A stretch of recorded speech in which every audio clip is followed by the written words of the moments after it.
En este vídeo te voy a enseñar paso a paso a perder grasa de manera muy sencilla. Mi nombre es Emanuel y he ayudado a más de 200 personas a perder grasa o ganar masa muscular, todo gracias al entrenamiento de fuerza y a la nutrición flexible.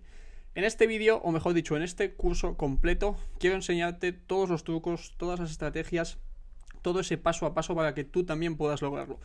He estado buscando en YouTube y no hay ningún curso completo, gratuito, que se dedique a hablar de estos temas de la manera tan detallada como me gustaría hacerlo en este curso. Así que atento, toma apuntes y vamos a por ello. El primer paso es entender cómo se pierde grasa. Muchas veces cometemos muchos errores a la hora de, ya sea ganar masa muscular, perder grasa o cualquiera de estos procesos, simplemente porque no entendemos la base, no entendemos cómo funciona esto. Lo primero que tenemos que conocer es el famoso balance calórico o balance energético, que lo habrás escuchado innumerables veces, y hoy quiero explicarte algunas cosas que seguramente no te han explicado todavía. Lo que seguramente ya conocerás es la famosa ley de calorías que entran y calorías que salen, ¿no? En un lado de la balanza tenemos la energía que ingerimos, las calorías que nosotros consumimos, que eso pues al final del día nos da un total de un número. Pues hoy igual has ingerido 2000 calorías.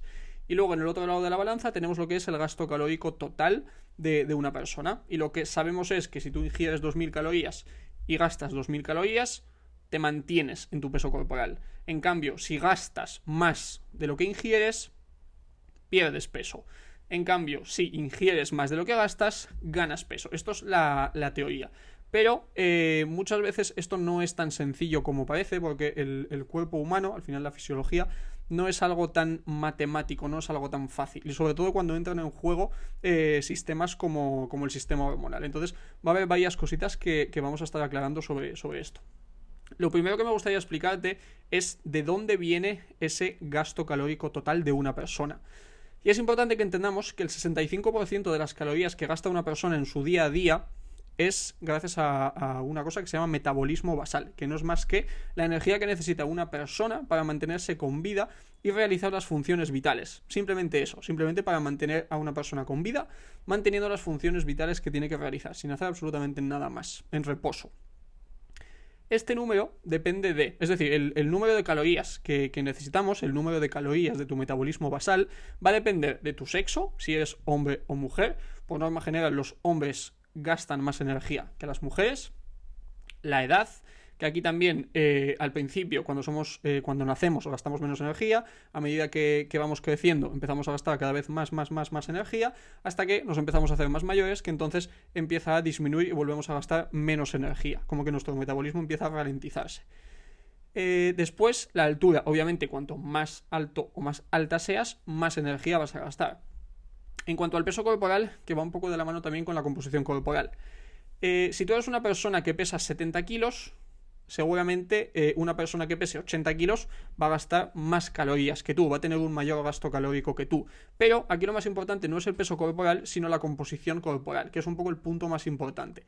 Es decir, una persona, cuanto más masa muscular tenga en su cuerpo, más calorías va a gastar ese cuerpo simplemente para mantener esa masa muscular, simplemente para que esa masa muscular no desaparezca. Entonces, una cosa que ya podemos apuntar muy en clave aquí es que cuanta más masa muscular tenga mi cuerpo, más calorías va a gastar en mi cuerpo sin yo tener la necesidad de comer poco o hacer cardio.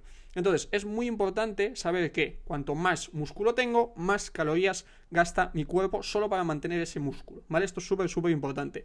Es decir, dos personas del mismo peso corporal, de la misma edad, del mismo sexo, de la misma altura, exactamente igual, todas las características iguales, pero si una de esas personas tiene más masa muscular que otra, la que tiene más masa muscular va a gastar más calorías que la otra, ¿vale?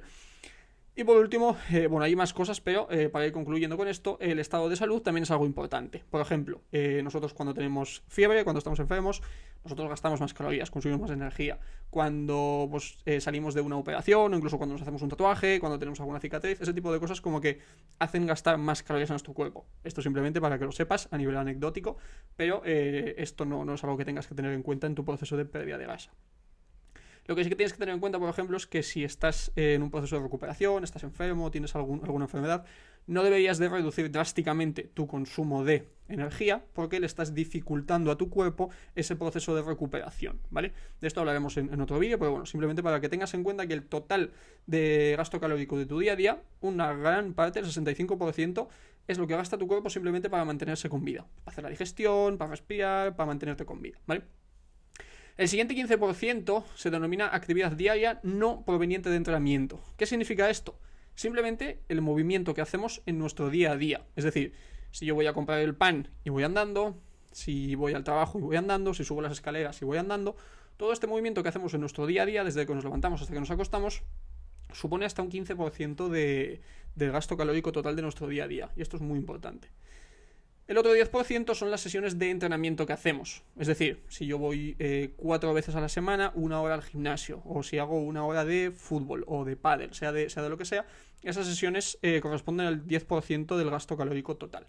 Y luego hay otro 10% que nosotros no tenemos el control sobre ello, que es el efecto termogénico de los alimentos. Es decir, nosotros cuando ingerimos un alimento, para digerir ese alimento, para absorber todos esos nutrientes, para todo ese tipo de procesos internos que realiza nuestro cuerpo, utiliza el calor, utiliza la energía, utiliza las calorías. Entonces, algunas conclusiones que podemos sacar de aquí. Si nosotros queremos perder grasa, lo más eficiente y lo más inteligente sería ganar masa muscular, porque cuanta más masa muscular tengo, más calorías gasta mi cuerpo si yo tener que estar comiendo poco o hacer horas y horas de cardio. El punto 2, algo muy importante es que en nuestro día a día nos mantengamos muy activos, que esto es lo que se denomina NEAT, que es cuando decimos tienes que hacer 10.000 pasos al día o 12.000 pasos o 15.000 pasos al día. Esto es muy importante porque incluso a nivel de gasto calórico tiene más impacto que ir al gimnasio o ir a hacer una sesión de un entrenamiento de fuerza. Básicamente porque un entrenamiento de fuerza es 1 hora en tu día o 1 hora y media, y en cambio el hacer 15.000 o 10.000 pasos en tu día a día es algo que estás haciendo a lo largo de todo el día. La actividad diaria que no proviene de entrenamiento, eso de mantenerte activo en tu día a día, es una herramienta muy infravalorada, pero a nivel de gasto calórico es muy muy positivo, y a nivel de salud y a nivel de otro tipo de procesos también. ¿Qué pasa con esto? Que un entrenamiento de fuerza no es lo más eficiente, no es lo más efectivo, no es lo más inteligente para gastar calorías. Pero es que el objetivo de un entrenamiento de fuerza no es gastar calorías. El objetivo de un entrenamiento de fuerza es mejorar tu composición corporal, es decir, tener más masa muscular, y eso lo que va a hacer es que simplemente tú, por tener más masa muscular, vas a gastar más calorías, ¿vale? Que es al final una de las cosas más positivas y una de las cosas que yo más te recomendaría. Porque cuanta más masa muscular tengas, menos te vas a tener que estar preocupando por si tengo que hacer mucho cardio, si tengo que comer poco, si me estoy pasando, ¿vale? Esto es muy, muy, muy importante de entender. Después, algo también muy relevante es el hecho de que en una fase de pérdida de grasa, aunque parezca muy redundante, el objetivo es perder grasa y no perder músculo, ¿vale? ¿Qué quiero decir con esto? Que necesitamos darle a nuestro cuerpo una excusa para mantener ese músculo, es decir, el entrenamiento de fuerza, que luego hablaremos de esto. ¿Qué pasa? Que si nosotros le damos una buena excusa a nuestro cuerpo para mantener ese músculo y además hacemos un déficit calórico, el resultado va a ser muy bueno. Vamos a perder grasa, vamos a mantener masa muscular y el resultado final va a ser un cuerpo con un aspecto fuerte, un aspecto duro y con poquita grasa. En el otro lado tenemos cuando no hay una buena excusa para que ese músculo se mantenga en tu cuerpo y además hay un déficit calórico. Ahí es cuando vamos a obtener un mal resultado. Es decir, acabaremos nuestra etapa de definición, estaremos delgados, sin músculo y con grasa, que es el aspecto que no estás deseando o es el aspecto que no quieres hacer cuando estás haciendo una definición. Que el poquito peso que tengas sea en forma de grasa y no en forma de músculo. Eso es el peor resultado que puedes tener, que es tener poco peso corporal y poca masa muscular. Eso es lo peor que te puede pasar, tanto a nivel estético como a nivel de salud. Entonces aquí lo que tenemos que entender es que es igual de importante generar un déficit calórico, es muy importante, pero igual de importante es darle una muy buena excusa a tu cuerpo para que no se deshaga de esa masa muscular. Porque tienes que entender una cosa, tu cuerpo cuando tú estás en un déficit calórico va a empezar a deshacerse de cosas, ¿vale? Y si tú no utilizas el músculo, se va a deshacer del músculo. ¿Por qué? Porque como hemos dicho antes, el músculo consume mucha energía. Entonces para tu cuerpo es muy fácil deshacerse del músculo y así ese músculo no está constantemente consumiendo energía.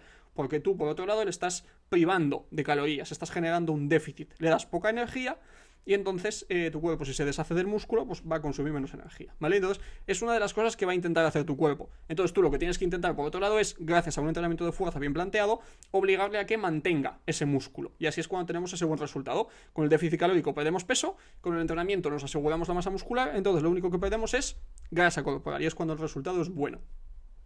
Luego hay otros casos cuando una persona no tiene masa muscular, pero a su vez tiene un aspecto flácido, tiene un aspecto con grasa. Entonces esa persona lo que necesita es una recomposición corporal, que es por ejemplo lo que vemos en esta foto. Esta chica es Pilar, es una de mis clientas, y aquí lo que hicimos fue, ella no tenía suficiente músculo como para hacer una fase de pérdida de grasa, y lo que hicimos fue una fase de recomposición corporal. Es decir, fuimos aumentando la energía, fuimos mejorando el entrenamiento, y lo que consiguió fue perder únicamente 1 kilo, pero ganando mucha masa muscular por el camino, ¿vale? Esto es una fase de recomposición corporal.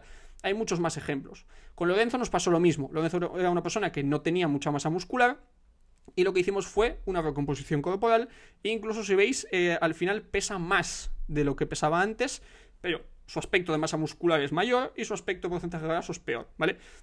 Estos son ejemplos de recomposición corporal. Aquí, por ejemplo, con Cristian, esto sí que es una fase de definición, no es una fase de pérdida de grasa. Perdimos 6 kilos y porque era una persona que ya tenía masa muscular. Lo mismo con Gaby. Gaby ya tenía masa muscular y lo que hicimos fue una definición. Con Cristina, por ejemplo, también fue una fase de recomposición corporal, porque aquí no había masa muscular, pero sí que había un poquito de grasa. Y lo que hicimos fue bajar grasa y subir masa muscular con una recomposición corporal, ¿vale? Puedo enseñarte muchos más ejemplos, pero bueno, vamos a seguir avanzando con el curso. Si veo que te interesa mucho el tema de la recomposición corporal, déjamelo en comentarios. Si quieres, haré un vídeo específicamente hablando de la recomposición corporal. Así que esta sería la primera parte del curso, el entender un poquito cómo se pierde grasa. Y ahora vamos con los requerimientos nutricionales que tiene nuestro cuerpo, nuestro metabolismo, para esa pérdida de grasa, ¿vale? Una cosa muy importante a entender es el tema de las calorías, ¿vale? En mujeres nunca deberíamos de consumir menos de 1500 calorías, y en hombres nunca menos de 1800.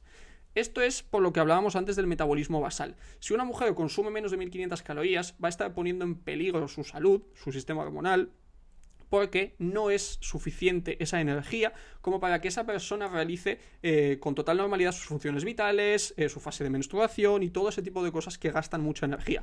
En mujeres es muy común hacer dietas absurdas, dietas que no tienen ningún sentido, con 1000 calorías o 900 calorías, y entonces es cuando empiezan todos esos efectos adversos de no darle a tu cuerpo la energía que necesita. Un ejemplo muy común en mujeres: comes muy poco, no le das a tu cuerpo la suficiente energía para que haga las funciones vitales con normalidad, entonces deja de hacer la menstruación, deja de tener la regla, que es lo que se conoce como amenorrea. Esto simplemente porque la menstruación en las mujeres consume mucha energía, pero es algo necesario. Entonces, en el momento en el que tú no le das la suficiente energía a tu cuerpo, se deshace de la menstruación, deja de producir esa menstruación. Entonces, es algo bastante peligroso. Y como esa, hay muchas otras más adaptaciones hormonales y fisiológicas que se dan cuando tú maltratas a tu cuerpo. Cuando no le das las calorías que necesita, empieza a deshacerse de cosas, empieza a dejar de hacer una serie de cosas que debería de hacer, pero no las hace porque tú no le estás dando la energía suficiente. Simplemente porque piensas que con eso vas a perder más grasa. Y lo único que estás haciendo es poner tu salud en riesgo. ¿Vale? Entonces es muy importante entender que necesitamos un flujo energético alto. Siempre va a ser más beneficioso consumir 3000 calorías y gastar 3000 que consumir 1500 y gastar 1500, ¿vale? Siempre va a ser más positivo el flujo energético alto. Comer mucho y gastar mucho. Siempre, siempre, siempre. Entonces, entrando ya un poco más en materia de calorías, nutrientes y demás, es importante que sepas una serie de cosas básicas, ¿vale? 1 gramo de proteína tiene 4 calorías, ¿vale? 1 gramo de hidratos de carbono también tiene 4 calorías. Y 1 gramo de grasa tiene 9 calorías, ¿vale? Entonces, en cuanto a proteína, para nosotros asegurarnos de que le estamos dando la suficiente cantidad de proteína a nuestro cuerpo, es importante que sepas que tienes que consumir en torno a 2 gramos de proteína por kilo de peso corporal, ¿vale? En torno a 2 gramos, no tiene que ser totalmente matemático, ¿vale? Pero para que te hagas una idea, si eres una persona que pesa 50 kilos, tienes que consumir en torno a 100 gramos de proteína al día, ¿vale? En cuanto a grasa, en torno a 1 gramo, ¿vale? Si pesas 50 kilos, pues tendrías que consumir 50 gramos de grasa al día. Y en cuanto a hidratos de carbono, no hay una ingesta, digamos así, recomendada, pero sí que es cierto que nunca deberíamos de bajar de los 2 gramos por kilo de peso corporal. Es decir, si pesas 50 kilos, no tendrías que consumir menos de 100 gramos, ¿vale? nunca menos de esos 100 gramos. ¿Por qué? Al final tienes que entender que los hidratos de carbono lo que nos aportan es glucógeno, ¿vale? Y el glucógeno a nuestro cuerpo le sirve para muchas cosas. Está el glucógeno hepático, el glucógeno muscular, es decir, nuestro músculo, su principal combustible es el glucógeno, ¿vale? A nivel hepático también nos hace falta, incluso a nivel cognitivo el glucógeno es muy necesario para que tú puedas concentrarte, puedas rendir a nivel mental. Todo este tipo de cosas son muy importantes. El hidrato de carbono tiene una función muy importante en nuestro cuerpo y sobre todo, y mucho más importante, si hacemos entrenamientos de fuerza, ¿vale? Después, la grasa es muy importante tanto para esa regulación de nuestro sistema hormonal, para que todo nuestro sistema hormonal funcione correctamente, también para la absorción de todos los demás nutrientes, vitaminas, minerales y muchas más otras funciones. Pero es importante que sepas que la grasa corporal no tiene relación con la grasa dietética. Es decir, si yo como grasa, no tiene nada que ver con que yo vaya a acumular grasa, ¿vale? Lo que tiene relación con acumular grasa o no acumular grasa es el balance calórico total, ¿vale? Pero yo puedo estar consumiendo perfectamente la cantidad de grasa que necesito, que eso no significa que yo vaya a acumular grasa corporal. Y por último, la proteína es muy necesaria, tiene muchas funciones, pero la más importante, bueno, en definitiva la que estamos hablando aquí en este curso, es que nos ayuda a mantener ese tejido muscular, a repararlo cuando nosotros hacemos un entrenamiento de fuerza o incluso para generar tejido nuevo. Tiene otras muchas más funciones, pero esta es importante que la tengamos muy en cuenta, ¿vale? Entonces, en cuanto a necesidades nutricionales y energéticas, esto sería un pequeño resumen. Ahora te estarás preguntando cómo cuantifico yo todo esto. Y te voy a dar una herramienta que es muy potente. Esta herramienta se llama Fat Secret, es una aplicación, no es mía, es gratuita, entonces puedes utilizarla, que yo no gano nada porque la utilices. Pero yo me acuerdo cuando empecé en todo esto del mundo del fitness, del entrenamiento, que hace ya un poquito más de 10 años, yo para todo este tipo de cosas tenía en una libreta o en un Excel apuntado, pues el pollo tiene 100 calorías y tiene 20 gramos de proteína. Los huevos tienen 12 gramos de proteína y yo iba haciendo cálculos en una libreta para ver cuánta cantidad de proteína estoy comiendo, cuánta cantidad de hidratos de carbono estoy comiendo y cuántas calorías estoy comiendo. Hoy en día lo tienes mucho más fácil. Simplemente con esta aplicación te la descargas de manera gratuita y te aparecerá este panel. Entonces tú en el momento en el que, por ejemplo, en el desayuno clicas en este más y añades los alimentos que vas a consumir. Por ejemplo, pan integral de molde y jamón serrano. Ponemos 100 gramos de pan y 100 gramos de jamón. Y automáticamente te hace la cuenta. Si te fijas, te pone 15,45 gramos de grasa, 41,5 gramos de hidratos de carbono, 40 gramos de proteína y en total 474 calorías.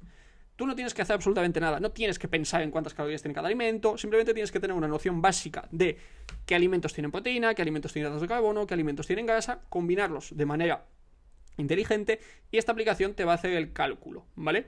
Te recomiendo no fiarte mucho de las recomendaciones que te va a dar esta aplicación porque son muy genéricas, entonces seguramente te dirá que tienes que consumir X cantidad de calorías, X cantidad de grasa. Yo personalmente no me fío, ¿vale? Y no te lo recomiendo, no me hago responsable de nada de eso. Yo con todos mis clientes utilizo esta aplicación, pero las recomendaciones se las doy yo, ¿vale? De las cantidades de proteínas, hidratos y grasas que tiene que ir consumiendo.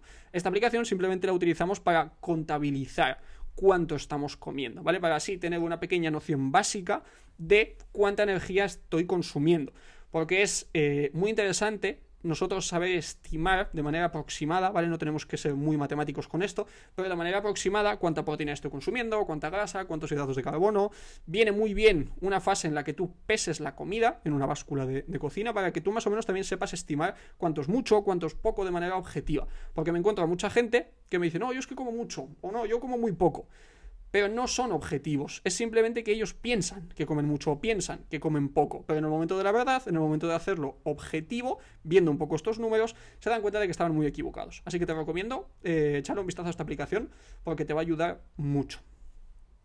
El siguiente punto es el tema de las dietas y alimentos para perder grasa. No me voy a enrollar mucho aquí, ¿vale? Lo único que quiero que entiendas es que las dietas no funcionan a largo plazo, ¿vale? Son insostenibles. Que una persona te esté diciendo constantemente lo que tienes que comer, la cantidad de lo que tienes que comer, a qué hora tienes que comer, eso es algo bastante insostenible, ¿vale? Entonces, tenemos que entender que el hecho de yo elegir el alimento que voy a comer, el seleccionar yo mi alimento, es algo muy importante. Porque al final el comer no es algo únicamente racional, también hay muchas emociones por el camino de que te tiene que gustar lo que comes, tienes que disfrutar, porque al final es algo que haces muchas veces a lo largo de tu día a día. Entonces, si constantemente estás comiendo cosas que no te gustan, cosas que te está diciendo otra persona, es muy probable que acabes abandonando, ¿vale? Entonces, eso es bastante peligroso para una fase de pérdida de grasa, porque muchas veces perdemos unos kilos, dejamos esa dieta y el efecto rebote es mayor, ¿vale? Entonces, no vale con fuerza de voluntad, ¿vale? No vale con eso. Hay que hacer un proceso flexible, un proceso que sepamos mantener a lo largo de mucho tiempo y que no nos suponga mucho esfuerzo. También es importante saber que no hay alimentos mágicos ni alimentos perjudiciales. Es decir, mientras esos requerimientos nutricionales y energéticos los vayas cumpliendo a lo largo de tu día a día, no va a tener tanto impacto exactamente qué alimento estés consumiendo. Que una persona te diga que tienes que comer brócoli con pollo, si tú ese día no te apetece brócoli y te apetecen judías verdes y en lugar de pollo te apetece comer ternera, no va a tener tanto impacto. Porque al final, ambos vegetales tienen vitaminas, tienen minerales y ambas fuentes de proteína tienen proteína. Son muy similares, pero no ganas nada comiendo merluza en lugar de pechuga de pollo o comiendo una cosa respecto a otra, ¿vale? Siempre y cuando tengamos que el aporte de proteínas, de calorías y demás es similar, no hay un impacto tan grande como para tener que echarle tanta fuerza de voluntad y comer lo que una persona te está mandando constantemente. Después, hay varias dudas en cuanto a, por ejemplo, alimentos integrales y no integrales, ¿vale? Lo típico de si es mejor el pan integral o el pan blanco, si es mejor el arroz integral o el arroz blanco, o la pasta integral o la pasta blanca. Entonces, en cuanto a esto, solo quiero que tengas una cosa en cuenta, y es el tema de la saciedad. Los alimentos integrales, por norma general, sacian más, ¿vale? Porque nos cuesta más digerirlos, entonces eso hace que nos sacien durante más tiempo. También el aporte de vitaminas, minerales y fibra es mayor en los alimentos integrales, ¿vale? ¿Quiere decir esto que los alimentos no integrales son malos? En absoluto. De hecho, es bastante interesante que tengas en cuenta una cosa. Si tú eres una persona que se sacia muy rápido, igual consumir alimentos integrales no es la mejor opción para ti, porque no te vas a poder acabar lo que hay en tu plato. En cambio, si eres una persona que pasa mucha hambre, igual sí que es buena opción para ti consumir alimentos integrales porque te van a saciar más. Pero no significa que unos sean buenos y unos sean malos. Simplemente hay que conocer un poco la diferencia entre ellos y en función de un contexto u otro, introducir unos u otros. Lo mismo con las verduras y las ensaladas. Al final, las verduras, ensaladas, vegetales, todo este tipo de cosas tienen un alto contenido en micronutrientes, vitaminas, minerales, fibra y todo este tipo de cosas, pero a nivel de macronutrientes son bastante pobres. Por ejemplo, pues, unas ensaladas, las verduras, este tipo de cosas no tienen prácticamente nada de proteína, nada de grasas, tienen un poquito de hidratos de carbono. Entonces, ni siquiera te diría que ese tipo de comidas las tengas en cuenta a nivel calórico, simplemente las tengas en cuenta para, punto 1, regular tu saciedad. Si tienes mucha hambre, mete mucha cantidad de verdura, y si no tienes hambre, no comas verdura porque te vas a llenar más aún y es una situación muy desagradable estar constantemente muy lleno. Y por otro lado, también son interesantes y muy importantes para ese aporte de vitaminas, minerales, micronutrientes, fibra. Entonces, simplemente que tengas en cuenta eso, pero siempre va a ser más interesante que cumplas tus macronutrientes, es decir, hidratos de carbono, proteínas y grasas, y después los micronutrientes, ¿vale? Pero no nos sirve de nada comer un montón de verduras y un montón de vegetales porque son alimentos sanos, si luego la proteína, las grasas, que es más importante aún, no lo estamos cumpliendo, ¿vale? Entonces, ten muy en cuenta esto. Y luego las frutas son un excelente hidrato de carbono, ¿vale? Tienen fructosa, la gente piensa que es azúcar, que es algo malo, pero es un hidrato de carbono muy bueno. La fruta no es azúcar, la fruta es algo bastante bueno y puedes consumirlo con total libertad en todas tus comidas, ¿vale?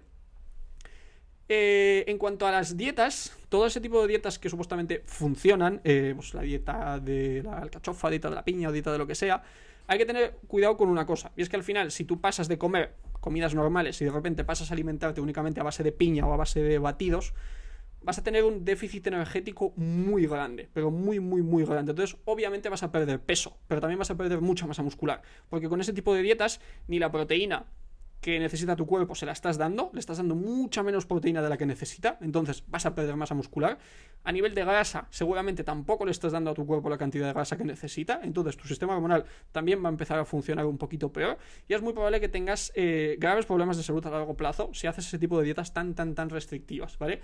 Si vas a un nutricionista o si estás haciendo actualmente una dieta y esa persona no se ha molestado en explicarte el por qué la proteína es tan importante, por qué la grasa es tan importante, por qué los hidratos de carbono son importantes, por qué tu ingesta de calorías es importante, si lo único que hace es darte una lista de alimentos y ya está, o si lo que hace es decirte que hay alimentos buenos, que hay alimentos malos y te prohíbe comer ciertas cosas, desconfía y ten mucho cuidado porque hay muchas dietas que a largo plazo dan muchos problemas. Y te lo digo por experiencia, he trabajado con más de 200 personas y he visto auténticas barbaridades de supuestos nutricionistas, prohibiendo comer frutas, prohibiendo comer tomate, prohibiendo comer muchos alimentos que no tienen nada de malo para nuestro cuerpo, ¿vale? Entonces, desconfía, fórmate y aprende. Entramos en el tema del cardio para perder grasa, ¿vale? Que es algo que suele hacer todo el mundo, hacer ejercicio cardiovascular para perder grasa. Es importante que sepas que no es obligatorio, ¿vale? No es obligatorio hacer cardio para perder grasa. De hecho, muchas de las personas con las que trabajo han hecho una muy buena etapa de grasa una etapa de pérdida de grasa sin hacer nada de cardio. No es obligatorio, ¿vale? Es una forma más de gastar calorías, pero como hemos dicho antes, no es la más eficiente. Si tú tienes una buena cantidad de masa muscular, seguramente puedas hacer una fase muy buena de pérdida de grasa sin hacer cardio. El NEAT, que es lo que hemos comentado antes de que es la actividad que no proviene de entrenamientos, es decir, simplemente lo que tú te mueves en tu día a día, es también una muy buena herramienta para gastar más calorías. Pues hacer 10.000 pasos, luego semanas de 12.000, semanas de 15.000... Es una muy buena herramienta para gastar calorías, ¿vale? No tenemos que salir a correr si no nos gusta, o no tenemos que hacer interminables sesiones de cardio si no nos gusta. Quiero explicarte dos formas de hacer cardio que son bastante positivas. Por un lado está el HIIT, que son los intervalos de alta intensidad, que es mezclar, por ejemplo, en una bicicleta de spinning o en una cinta de correr, si tienes experiencia haciendo sprints y tu técnica de carrera es buena. Te recomiendo mezclar intervalos muy cortitos, por ejemplo, de 20 o 30 segundos a máxima intensidad, y acto seguido el doble de ese tiempo a una intensidad muy baja. Así puedes hacer unas 10-15 rondas y en unos 10-15 minutos vas a tener muy buenos beneficios a nivel cardiovascular con este tipo de actividades. Te lo repito por si no me he explicado bien. Te pones en una cinta de correr, haces unos 3, 4, 5 minutos de calentamiento para entrar un poco en calor y luego haces rondas de 20 segundos a máxima intensidad y 40 a intensidad muy baja. 20 máxima intensidad, 40 intensidad muy baja, ¿vale? Vamos haciendo intervalos de intensidades muy altas, intensidades muy bajas, y así conseguimos una cosa que se llama deuda de oxígeno. Y bueno, con todo esto lo comentaremos en otros vídeos, pero es muy interesante a nivel cardiovascular, también va a gastar calorías, también a nivel de salud. Pero bueno, es importante que sepas que mantener una relación de 1-2, es decir, si haces 20 segundos de máxima intensidad, hacer 40 de intensidad baja. Si haces 30 segundos de máxima intensidad, hacer 60 de intensidad baja, ¿vale? Esa relación de 1-2 es importante para que las sesiones de HIIT te salgan bien. Y ya te digo que con 10-15 minutos puede ser más que suficiente. Y luego está el polo opuesto, que sería el LIS, que es cardio de larga duración y baja intensidad, ¿vale? Que sería, por ejemplo, pues en una cinta a un paso normal de andar un poquito rápido, pero siempre tendrían que ser sesiones de más de media hora, ¿vale?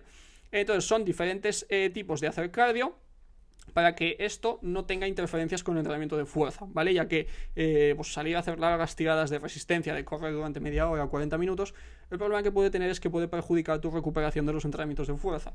Y recordamos que el entrenamiento de fuerza es mucho, mucho más importante que el cardio en una etapa de pérdida de grasa. Básicamente porque sin entrenamiento de fuerza no vas a mantener la masa muscular y vas a perder peso, vas a perder músculo y solo te vas a quedar con grasa en el cuerpo y el aspecto te aseguro que no te va a gustar nada de nada. Entramos ya en lo que es el entrenamiento, ¿vale? Para la pérdida de grasa. Entonces, recapitulando, y esto siento repetírtelo mucho, pero es muy importante, y es que cuanto más músculo exista en tu cuerpo, mayor va a ser el gasto calórico en reposo, simplemente para mantener ese tejido, ¿vale? Cuanto más músculo, más gasto calórico, y más vas a poder comer aún perdiendo grasa, ¿vale? El músculo es el tejido metabólicamente más activo que existe, ¿vale? A día de hoy se considera un órgano endocrino desde hace ya bastantes años porque tiene múltiples beneficios para nuestra salud. Entonces, ganar músculo es la forma más inteligente de perder grasa y gastar calorías, ¿vale? Es la mejor forma sin duda. Entonces, vamos a hablar un poquito más de cómo hacer un buen entrenamiento para perder grasa. Te voy a dar algunos ejemplos de rutinas, te voy a dar 2 ejemplos de 3 días y 2 ejemplos de 4 días para que así entiendas un poquito mejor cómo funciona todo esto, ¿vale? Lo primero que te tienes que quitar de la cabeza es de hacer entrenamientos de un músculo por día o entrenar todos los días o ese tipo de cosas, ¿vale? Por ejemplo, si vas a entrenar 3 días a la semana, el lunes puedes hacer una sesión de full body, lo vamos a llamar full body A. El martes puedes hacer una sesión de LIS, el cardio este que hemos hablado de baja intensidad. El miércoles puedes hacer una sesión full body B, que será diferente a la del lunes. El jueves puedes hacer una sesión de HIIT y el viernes puedes hacer full body C, ¿vale? Que sería diferente a estas dos. El sábado y domingo descanso, por ejemplo. Las sesiones de cardio ya te digo que son opcionales, ¿vale? Bastaría simplemente con mantener un NEAT alto todos los días, hacer entre 10.000 y 12.000 pasos todos los días. Otro ejemplo, el lunes, por ejemplo, puedes hacer un día de torso, donde solo haces entrenamiento de fuerza de tu torso. El martes hacemos esa sesión de LIS. El miércoles entrenamiento de pierna, el jueves sesión de HIIT y el viernes sesión full body. Así sábado y domingo descansamos también, ¿vale? Esto se podría cambiar mucho la estructura. Si quieres entrenar sábado y domingo puedes entrenar perfectamente. Estos son simplemente ejemplos. Y lo que quiero que entiendas de esto es que es mucho más importante que hagas una frecuencia más alta. Por ejemplo, en este primer ejemplo que hemos hablado, tus piernas, por ejemplo, las vas a entrenar 3 días a la semana. Tus hombros también, tu pectoral también, tu espalda también, tu glúteo también, tus brazos también. En cambio, si hicieras la típica rutina de lunes pecho, martes espalda, miércoles hombro, la frecuencia sería muy baja. Entonces no es para nada interesante. Hablaremos de las variables de entrenamiento en otro vídeo, ¿vale? Luego, si entrenas 4 días, este podría ser otro ejemplo. El lunes y el martes hacemos torso y pierna. El miércoles hacemos un descanso, o LISS, o HIIT, lo que te apetezca. El jueves y el viernes, torso y pierna otra vez. Y el sábado y domingo, descanso. Otra opción sería el lunes tracciones, martes empujes, miércoles descanso, LISS o HIIT, el jueves tracciones y el viernes empujes. El sábado y domingo descansamos. Estos son esquemas muy simples, muy sencillos, y ahora vamos a hablar un poquito más de cómo hacer cada sesión de estas de tracciones, empujes, de lo que hemos comentado, ¿vale? Y quiero explicarte algunos de estos ejemplos. Ya te digo, hay innumerables formas de distribuir tu rutina de entrenamiento, pero huye de las que solo trabajan un músculo por día o 2 músculos por día, y te recomiendo hacer rutinas donde englobes ejercicios más grandes y que involucren más cantidad de masa muscular, ¿vale? Vamos a hablar de qué tipo de ejercicios meter en esas rutinas de entrenamiento. Vamos a hablar un poco de la selección de ejercicios. Lo primero, lo más importante, incluye ejercicios multiarticulares, ¿vale? Como pesos muertos, sentadillas, remos libres, este tipo de ejercicios, porque son muy interesantes a largo plazo, porque puedes mejorar mucho tu rendimiento en ellos. Es muy rentable invertir muchas semanas, muchos meses para aprender a hacer bien un peso muerto, bien una sentadilla, bien un remo libre, porque a largo plazo los potenciales resultados que te van a dar son muy grandes. Ya te digo, merece mucho la pena invertir mucho tiempo en aprender a hacerlos bien. Es probable que el primer día que los hagas no los hagas bien, pero es importante que te formes y que aprendas a hacerlos, porque a largo plazo son potencialmente impresionantes estos ejercicios y los resultados que te pueden dar, porque puedes mejorar mucho tu rendimiento en ellos.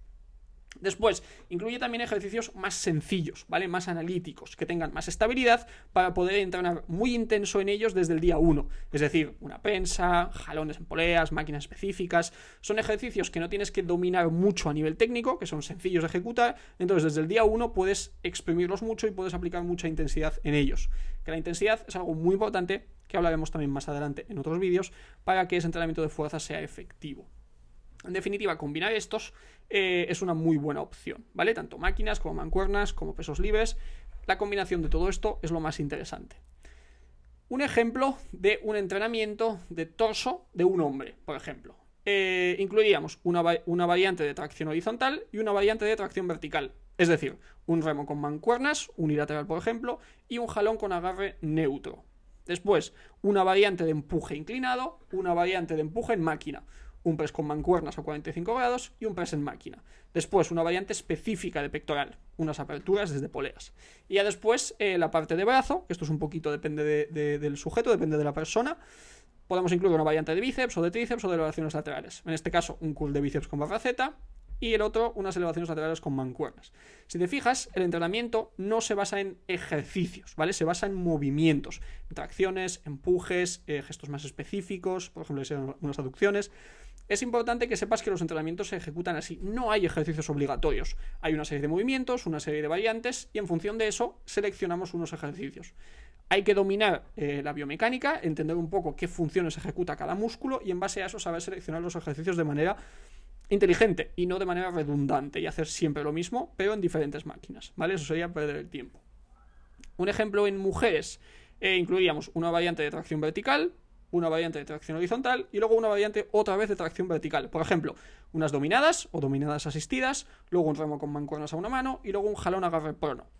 Después, una variante de empuje inclinado o vertical, un press con mancuernas a 65 grados, que sería muy inclinado, y una variante de elevaciones laterales, por ejemplo con mancuernas. Si te fijas en chicas, el trabajo de brazo, bíceps y tríceps no solemos hacer, salvo que específicamente esa chica o esa mujer le guste tener unos brazos grandes, pero por norma general con todas las clientas con la que yo trabajo no les gusta tener unos brazos grandes. Entonces de brazo únicamente trabajamos la parte lateral del hombro y todo el trabajo indirecto que se lleva pues en tracciones y en empujes, los bíceps y los tríceps. Trabajamos mucho más la espalda Y de empujes trabajamos la zona alta, la zona clavicular y la zona de los hombros, pero tampoco trabajamos el pectoral como un hombre, tampoco le damos tanta frecuencia ni tanto volumen como un hombre. Y un ejemplo de lo que sería un entrenamiento de pierna, que este sí que nos serviría prácticamente para chicos y para chicas, empezaríamos con una variante de sentadilla, por ejemplo una sentadilla multipower, después incluiríamos una variante unilateral, que yo los considero imprescindibles, por ejemplo una sentadilla búlgara, después 2 bisagras de cadera, el hip thrust que trabaja más esa porción en acortamiento, y la variante, otra variante de bisagra de cadera, como el peso muerto romano, que trabaja un poquito más en estiramiento, ¿vale? Que incide más en estiramiento. Y luego la variante específica de cuádriceps o isquios, por ejemplo, una extensión de rodilla en máquina. Esto sería un esquema totalmente válido tanto para hombres como para mujeres, ¿vale? Esto sería como una pequeña base para que veas un poquito cómo se hace un entrenamiento. Luego a partir de aquí la selección de ejercicios puede variar mucho entre una persona y otra en función de gustos, material, nivel, objetivos, pero más o menos para que te hagas una idea estos serían unos esquemas básicos de entrenamiento. Claves, que quiero que te quedes con este tipo de cosas para hacer un muy buen entrenamiento de fuerza. No seas musculocentrista. No sé si existe esta palabra, pero me viene muy bien para explicar lo que te quiero decir. No te centres en hacer un día un músculo o un ejercicio para un músculo. Al final el cuerpo humano no es tan simple y cuando hacemos una sentadilla búlgara no solo trabaja el glúteo, no solo trabaja el cuádriceps, necesitamos aprender a hacer esos movimientos de manera general muy bien hechos. No tenemos que pensar únicamente en este ejercicio es para el glúteo, este ejercicio es para el cuádriceps, sino tenemos que aprender a tratar los ejercicios de manera un poco más general. La sentadilla búlgara es un muy buen ejercicio para el tren inferior, tienes que mejorar mucho tu rendimiento en ese tipo de ejercicios y vas a ver que te va a mejorar el glúteo, te va a mejorar el cuádriceps, te va a mejorar absolutamente todo. Pero no te centres en decir que este ejercicio es para este músculo, este es para este músculo, porque te vas a encontrar con muchos ejercicios que no vas a saber la respuesta y además no te aporta nada pensar de esta manera. Piensa más en movimientos, en patrones de movimiento, en variantes, porque vas a ver que es mucho más sencillo. Después, muy importante, segunda clave, estructura tu sesión de forma que te permita progresar mucho a nivel de rendimiento y sobre todo que te permita recuperarte. No entrenes más de 4 días, no entrenes más de 2 días seguidos, entrena muy fuerte, pero también descansa. Si necesitas entrenar todos los días, es señal de que tu intensidad es muy baja o de que tu entrenamiento está muy mal programado. La selección de ejercicios tiene que ser algo inteligente y no redundante. Por ejemplo, si vas a trabajar tu espalda, no hagas todos los ejercicios con una extensión de húmero, con el codo muy cerquita. Al final, tu espalda es un grupo muscular muy grande y tiene muchas funciones a ejecutar. Trabaja el dorsal, trabaja también la cintura escapular, ejecuta los diferentes patrones de movimiento que se encargan de ejecutar estos músculos. Es muy importante que conozcas, por ejemplo, en tu espalda, qué movimientos ejecuta el dorsal, qué movimientos ejecuta la musculatura de tu cintura escapular, el deltoides posterior, y una vez sepas qué movimientos hacen estos músculos, vas a saber elegir los ejercicios. Pero si simplemente te dedicas a elegir ejercicios de manera aleatoria, es probable que lo estés haciendo muy mal. El dominio técnico tiene que ser a prueba de balas, literalmente. ¿Por qué? La intensidad, como hemos dicho antes, y el grado de esfuerzo, lo que exprimimos un ejercicio, tiene que ser muy alto, extremadamente alto. Entonces, si tu dominio técnico es muy malo, no sabes hacer bien un ejercicio, en el momento en el que le metas más intensidad, va a ser un desastre y te vas a hacer daño. Entonces, el dominio técnico probablemente esté lastrando mucho tus resultados. Grado de esfuerzo en constante mejora. Lo que acabamos de comentar. Es importante que cada vez que vayas al gimnasio tengas en mente que tienes que esforzarte más que el día anterior. Y así vas a ir forjando cada vez más ese grado de esfuerzo y aprenderás a hacer las cosas de manera mucho más efectiva. Y por último, el rendimiento tiene que ser siempre ascendente de manera progresiva. Va a haber en ejercicios que vas a progresar más rápido, en algunos más lento, pero siempre a medio plazo tiene que ser ascendente, ¿vale? El rendimiento siempre tiene que ir al alza. Seguimos con la parte de suplementos y ya estamos terminando. Simplemente pongo esta sección para decirte que no hay ningún suplemento que va a suplir un mal entrenamiento y una mala nutrición, ¿vale? No te dejes llevar por el marketing de la industria de la suplementación, porque es muy buena. No te dejes llevar por los influencers con código de descuento. Sí que es cierto que hay algunos suplementos que funcionan, que te quiero enumerar aquí cuatro de ellos. Pero también es importante que en el mundo de la suplementación entiendas para qué sirve cada cosa antes de consumir cosas a lo loco y gastarte el dinero en tonterías. La proteína en polvo, por ejemplo, puede ser una muy buena opción si te cuesta llegar a tus requerimientos diarios con comida. Si no quieres comer tanta carne, tantos huevos, tantos alimentos altos en proteína, en polvo, en batidos, puede ser una buena opción, pero es un alimento más, ni siquiera lo considero un suplemento. Después, la creatina es un muy buen suplemento, es el suplemento más seguro y más evidenciado del mercado, te va a ayudar a rellenar esos depósitos de fosfocreatina, de ATP, te va a ayudar a tener un poquito más de energía, vas a retener un poquito más de glucógeno a nivel muscular y te va a dar un plus, un pequeño plus, pero no te esperes grandes milagros, ¿vale? Es una pequeña ayudita, pero no es tan relevante como la gente piensa. En la melatonina, por ejemplo, si te cuesta conciliar el sueño, es un suplemento que no es un fármaco que te induce el sueño directamente. De hecho, la melatonina es algo que nosotros tenemos en nuestro cuerpo. Incluso muchos alimentos te ayudan a elevar esos niveles de melatonina. Y en momentos puntuales te puede ayudar a conciliar mejor el sueño. No te recomendaría usar melatonina siempre de manera prolongada, sino te recomendaría mejor tener unos mejores hábitos de descanso, unos mejores hábitos de sueño, pero en momentos puntuales el consumo de melatonina en forma de suplemento te puede ayudar a conciliar mejor el sueño. Y el omega 3, que al final es un ácido graso, también te puede venir muy bien pues si no tienes un alto contenido en salmón o este tipo de ácidos grasos para balancear mejor ese ratio de grasas de omega 3, 6 y 9. Pero ninguno de estos es imprescindible y mucho menos el resto que no te he nombrado, porque hay miles de suplementos y la inmensa mayoría no valen absolutamente para nada. Por último, conclusiones personales finales de este curso. Fórmate en nutrición de verdad, en nutrición, en la base de la nutrición, en entender un poco cómo funciona todo esto, o contrata a alguien que te enseñe a comer. Es importante que cuides desde el minuto 1 tu relación con la comida, que no hagas tonterías, porque si no a largo plazo lo vas a pagar muy caro. Aprende a estimar lo que comes. Tienes que saber cuánta cantidad de energía, cuánta cantidad de proteínas, hidratos te aporta cada alimento. Es muy interesante esto para tu etapa de pérdida de grasa. Fórmate o contrata a alguien que te enseñe a hacer tus propios entrenamientos y no que constantemente alguien te tenga que estar enviando un PDF con tu entrenamiento porque es insostenible. No puedes estar toda la vida pagando a una persona para que te haga un entrenamiento. Tienes que aprender, tienes que conocer esas bases. También, fórmate o contrata a alguien que te enseñe a dominar la ejecución técnica de los ejercicios. Tienes que aprender a conocer los movimientos que ejecuta cada músculo, a conocer cómo se entrena de manera más efectiva, cómo se hacen los ejercicios. Si nunca te has formado en biomecánica, en todo este tipo de cosas, es probable que estés haciendo muchas cosas mal en tu ejecución y eso es mucho más importante que tu programación, que tus suplementos, que lo que sea. El cómo haces las cosas muchas veces es mucho más importante que el qué haces. Si nunca has puesto el foco en dominar la ejecución técnica de los ejercicios, imprescindible que esto lo empieces a mejorar desde ya. Después, controla tu progreso, apunta tus entrenamientos, mira cómo vas evolucionando a lo largo del tiempo, hazte fotos, ten diferentes referencias para ver si estás mejorando. El peso corporal lo puedes estar controlando también. Y por último, disfruta mucho del proceso y no tengas prisa, porque si haces las cosas bien, es cuestión de tiempo que consigas estos resultados. Y hasta aquí el curso de perder grasa. Espero que te haya gustado, espero que te haya servido.